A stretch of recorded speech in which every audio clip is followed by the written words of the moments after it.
நீங்கள் பார்த்து கொண்டிருப்பது நியூஸ் 21 செய்திகள். தமிழ்நாடு செய்திகளை உடனுக்குடன் தெரிந்து கொள்ள நியூஸ் 21 செய்திகளை பாருங்கள்.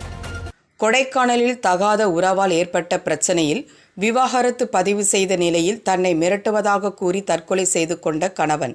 உயிரிழக்கு முன் வாட்ஸ்அப்பில் தற்கொலைக்கு தூண்டியதாக சொல்லப்படும் நபர்கள் மீது நடவடிக்கை எடுக்க கோரி உறவினர்கள் அரசு மருத்துவமனை எதிரே பிரதான சாலையில் சாலை மறியலில் ஈடுபட்டதால் பரபரப்பு.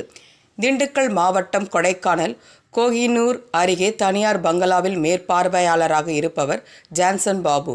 வயது 36. இவர் காதலித்து கொடைக்கானல் பகுதியைச் சேர்ந்த சசிரேகா என்பவரை திருமணம் செய்து கடந்த 10 வருடங்களுக்கு மேலாக வாழ்க்கை நடத்தி வந்தார். மேலும் இந்த இருவருக்கும் 6 வயதில் பெண் குழந்தை ஒன்று இருப்பதாக சொல்லப்படுகிறது. மேலும் இந்த மூவரும் கோகினூர் அருகே உள்ள தனியார் பங்களாவில் மேற்பார்வையாளருக்கு வழங்கப்பட்ட வீட்டில் வசித்து வந்தனர்.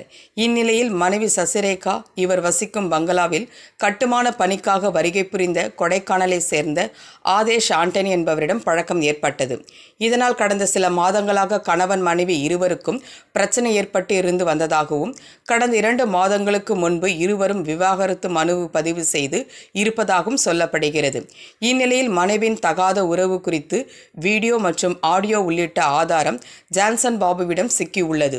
இது குறித்து ஜான்சன் பாபுவிடம் பணம் தருவதாகவும் அந்த ஆதாரத்தை அழித்துவிட வேண்டும் என தகாத உறவில் ஈடுபட்ட நபரின் உறவினர்கள் எச்சரித்து மிரட்டியதாக கூறப்படுகிறது.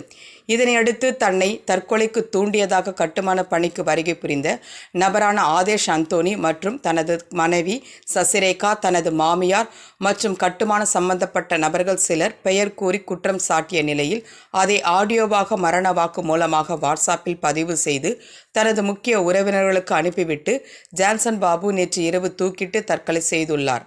தகவல் அறிந்து சம்பவ இடத்திற்கு வந்த காவல்துறையினர் அவரின் சடலத்தை மீட்டு உடற்கூறு ஆய்வு செய்த நிலையில் ஜான்சன் பாபு வாட்ஸ்அப்பில் மரண வாக்கு மூலம் அளித்த நபர்களை கைது செய்ய கோரி உறவினர்கள் திடீரென அரசு மருத்துவமனை அருகே உள்ள பிரதான சாலையில் சாலை மறியலில் ஈடுபட்டனர். தற்கொலை வழக்குக்கு மாற்றம் செய்யப்பட்ட சம்பந்தப்பட்ட நபர்கள் மீது நடவடிக்கை எடுக்கப்பட வேண்டும் என தெரிவித்த நிலையில் உறவினர்கள் சாலை மறியலை கைவிட்டனர். இந்த திடீர் சாலை மறியலால் சிறிது நேரம் போக்குவரத்து பாதிப்பு ஏற்பட்டது. நியூஸ் 21 செய்திகளுக்காக கூல் சுரேஷ்.